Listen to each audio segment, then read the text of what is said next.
Mr Chair, and it's a pleasure to follow on from Nikki Kay, the hard-working MP in her office burning the midnight oil, and the lights might be on, Mr Chair, but there's no one home, is there? No one home. Jacinda Ardern's out in the Auckland Central electorate meeting constituents, talking to the Business Association, and the lights are on in Nikki Kay's office and no one's home. Mr Chair, I'm happy to take a call on Part 1, and Part 1 in particular around the purpose of this bill. And I think all members on this side of the House want the Rugby World Cup to be a success. I was working in Helen Clark's office when the bid was successful, and it was a hugely encouraging and great time to be a New Zealander, that New Zealand had won this right to host this World Cup. And it's been a huge amount of work by people both in Rugby World Cup Limited, in the Ministry of Economic Development, in towns and cities right around New Zealand to get New Zealand ready for the Rugby World Cup. And on this side of the House, we are more than happy to support legislation that will make the Rugby World Cup a successful event. And for the large part, this bill does that. But in some critical ways, Mr Chair, it does not. And in this Part 1 and in this Purpose Clause 3, we can actually see where those problems emerged. Because while Mr Hayes might not want us to look at the detail of this bill, it is important. That's actually our job in this House, Mr Hayes, is to look through pieces of legislation and ensure that they are appropriate laws to be passing. And this is a serious piece of legislation, and I do want to credit the Government Administration Committee for the time they took to get this bill right. Because it is important to know that if we are giving additional powers or changing powers under different acts of Parliament, that we are seriously considering what those changes will mean, and much more importantly than that, what safeguards are required in order that New Zealanders' health and safety and well-being is protected. And that is my concern, Mr Chair, when I firstly take a look at the Purpose Clause 3. Because Clause 3.1 actually says that the purpose of the Act is to enable applications to be determined expeditiously for activities or facilities reasonably necessary for the proper conduct of Rugby World Cup. The key phrases in that clause, Mr Chair, are expeditiously and reasonably necessary, and they need to be in balance, Mr Chair. Of course we want things that need to happen to be able to happen and happen expeditiously if we find ourselves close to the Rugby World Cup and not able to put on the event that all New Zealanders want us to put on. But it must be what is reasonably necessary.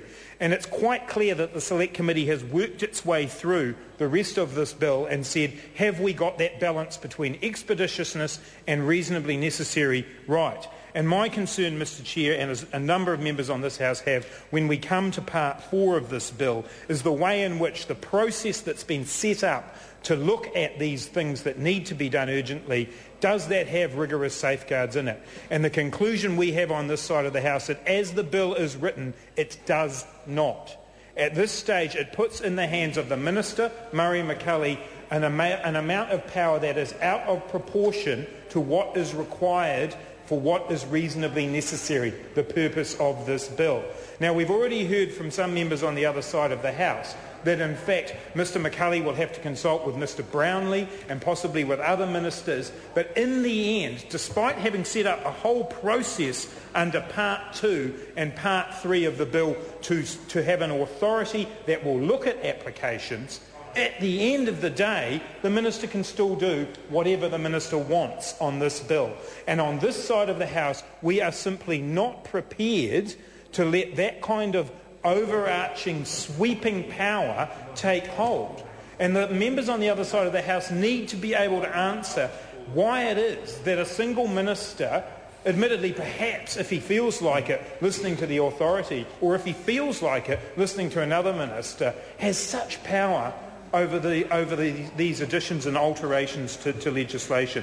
We believe that the purpose clause here, while the purpose itself is reasonable, when we work our way through subclause 3(2)(c) in particular, we have major issues on this side of the House about whether or not there are sufficient limitations on the powers of the Minister in this case.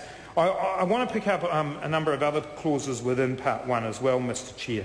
I accept the fact that the Government Administration Committee, as Nikki Kay has just said, did reasonably extend the definition of what was the Rugby World Cup to take in the ancillary events. But again, that's all the more reason for making sure that we actually have sufficient safeguards, Mr Chair. Mr Chair. I call Grant Robertson. Thank you, Mr Chair. That we actually have sufficient safeguards in place, because we've now got a wider scope that we're talking about, and that's good because the Rugby World Cup is more than the games that will take place on the field. But therefore, it behoves us even more to be clear about the restrictions, to be clear about the safeguards, and as I've said before, under Part 4, which we will come to later in more detail, on this side of the House, we don't believe those safeguards are there. And it would be good to hear from the other side of the House, as Jacinda Ardern said, about what are some of the examples where that side of the House believe these sweeping powers placed in the hands of one individual will be necessary. Well, 2 examples, that would be right. That's right. This is the concern on this side of the House. What will it extend to? And we actually have not heard from the government at all to tell us what that would be. And I'm sorry to say that I don't want to make this about personalities, but the minister in this situation is Murray McCully, a man known. Mr Hayes doesn't like people meddling in the detail. Well, Mr McCully's known for meddling in the detail. Goodness, is he ever? The Ministry of Tourism or the Ministry of Foreign Affairs and Trade, there's a few stories to be told there about Mr McCully meddling in the detail. But there are concerns, legitimate concerns, I think, on this side of the House about the extent to which Mr McCully is going to be down in the flax roots trying to change things around. Mr Chair, the other parts of Part 1 which I think are interesting in that regard are around the limitations to the various acts in Clause 5. And my colleague David Parker has already talked about the extension of a number of bits of of a number of bits of legislation that the Act does not limit or affect. And that's good. That's a useful thing. But I guess it begs the question, Mr Chair, of the acts that it does affect. Because when we see the lists that are here, and the committee included the Burial and Cremation Act, the Civil Defence and Emergency Act, the Coroners Act, in addition to things like the Food Act and HASNO and the Health Act, these are important acts to protect, but there's a lot of things that aren't there. So there's a lot of powers being placed in this bill that the authority and then in the overriding way that the minister has the ability to limit or affect. And so it's all very well for members on the other side of the House to say to us, you're not supporting the Rugby World Cup and we're getting in behind the Rugby World Cup. We're all getting in behind the Rugby World Cup. But what we need is a piece of legislation that effectively enables that event but protects New Zealanders' health and safety and actually upholds the whole reason why we're in this House, to make laws that are good for New Zealand, to protect the rights of New Zealanders. And I think from the government we have seen a few times in their term in government their overriding of this House, be it up in Auckland with the Auckland governance legislation or even something as simple as national standards where things were rode roughshod through the House. We will be analysing this bill in detail, Mr Chair, because we want to make sure that a good event is held, but an event that New Zealanders can also know is taking place with their health and safety in mind and the health and safety of those people who come to New Zealand and visit. And Mr Hayes said earlier tonight that we were going to be seeing up to 85,000 people coming into New Zealand. That's a huge influx of people. We've obviously got to make changes to enable that to happen. We can support those changes. But it also means that puts more pressure on New Zealand. It puts more pressure on our laws. And we actually need to have safeguards in place that make sure that those laws are working. So, Mr Chair, I don't have much more to say about Part 1 at this time, except to note that I think the Select Committee has done a good job in parts of Part 1 in updating it, extending the definition of the Rugby World Cup out, making sure that there's some clarity around other definitions in here.